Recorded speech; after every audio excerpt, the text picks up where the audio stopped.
But for me, like, I think the biggest highlight was the indigenous people group. So we went to Perpetua. And, like, from the first day since we got there, so we did, like, a house-to-house ministry.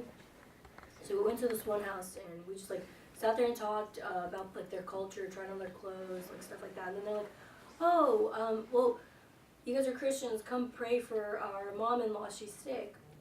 She's, like, really this old elderly woman. So we walked over to her house, and so we're all, like, praying for her. And, like, I'm praying, but, like, it didn't feel right in the moment. And, like, in that moment, I thought it was because, like, it wasn't genuine enough or something, but I'm starting to realize, like, God did that because, like, she didn't understand. Like, we were praying, but it was because we were praying in her own tongue, you know what I mean? Mm-hmm. But I felt like God was saying, like, just stop praying with words. And so I'm just, like, praying in the Spirit, and I'm, like, asking God, give me, like, your heart and your eyes for this woman. And God's like, look down. And I look down and I'm like holding her hands, and he's like, you're not holding her hands, I'm holding her hands, you know? You're my hands and feet. So I'm like, okay, God, I mean, you're here, you know what I mean? What do you want to do for this woman? And he's like, wash her feet. Okay, these are indigenous people, they don't wash their feet, you know what I mean? Like, it's, yeah. And I was like, I don't know, God, they already think I'm crazy, I don't know. And so, like, I just continued praying, and God's like, wash your feet. Like, he keeps telling me this, and I'm like, oh, okay. So I asked them, I'm like, is it okay if I wash your feet? And so I ended up actually getting to do that.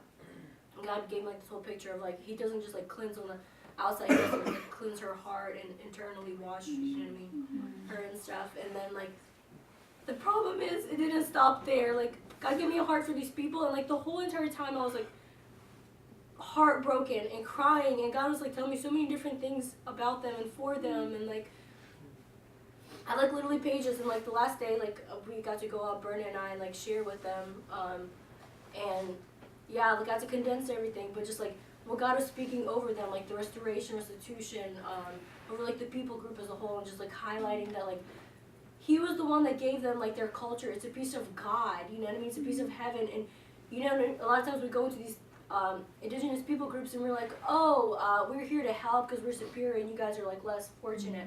But, like, God was saying, no, like, you guys are the fortunate ones because I allowed you to experience a piece of heaven. Like, this is a piece of me. It's a piece of my character. It's a piece of, like, my culture and color and vibrancy and stuff. And, like, it was crazy because I'm not an emotional person, but I couldn't stop crying the whole entire time. And it was just, like, it was such a God thing. And, like, I don't know. It changed me. I'm still processing, but it was, yeah.